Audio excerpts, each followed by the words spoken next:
आखिरी प्रयास। एक समय की बात है, एक राज्य में एक प्रतापी राजा राज करता था। एक दिन उसके दरबार में एक विदेशी आगंतुक आया और उसने राजा को एक सुंदर पत्थर उपहार स्वरूप प्रदान किया।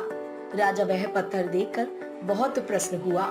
उसने उस पत्थर से भगवान विष्णु की प्रतिमा का निर्माण कर उसे राज्य के मंदिर में स्थापित करने का निर्णय लिया और प्रतिमा निर्माण का कार्य राज्य के महामंत्री को सौंप दिया। महामंत्री गांव के सर्वश्रेष्ठ मूर्तिकार के पास गया और उसे वह पत्थर देते हुए बोला, महाराज, मंदिर में भगवान विष्णु की प्रतिमा स्थापित करना चाहते हैं। 7 दिन के भीतर इस पत्थर से भगवान विष्णु की प्रतिमा तैयार कर राजमहल पहुंचा देना। इसके लिए तुम्हें 50 स्वर्ण मुद्राएं दी जाएंगी। 50 स्वर्ण मुद्राओं की बात सुनकर मूर्तिकार खुश हो गया और महामंत्री के जाने के उपरांत प्रतिमा का निर्माण कार्य प्रारंभ करने के उद्देश्य से अपने औजार निकाल लिए।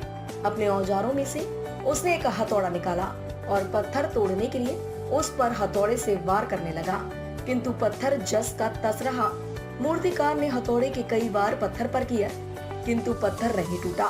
50 बार प्रयास करने के उपरांत मूर्तिकार ने अंतिम बार प्रयास करने के उद्देश्य से हथौड़ा उठाया, किंतु यह सोचकर हथौड़े पर प्रहार करने के पूर्व ही उसने हाथ खींच लिया कि जब 50 बार वार करने से पत्थर नहीं टूटा तो अब क्या टूटेगा।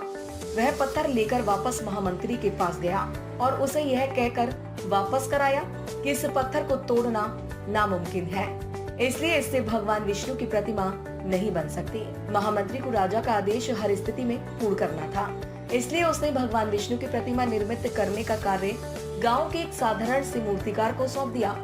पत्थर लेकर मूर्तिकार ने महामंत्री के सामने ही उस पर हथौड़े से प्रहार किया और वह पत्थर एक बार में ही टूट गया। पत्थर टूटने के बाद मूर्तिकार प्रतिमा बनाने में जुट गया। इधर महामंत्री सोचने लगा कि काश पहले मूर्तिकार ने एक अंतिम प्रयास और किया होता तो सफल हो गया होता और 50 स्वर्ण मुद्राओं का हकदार बनता।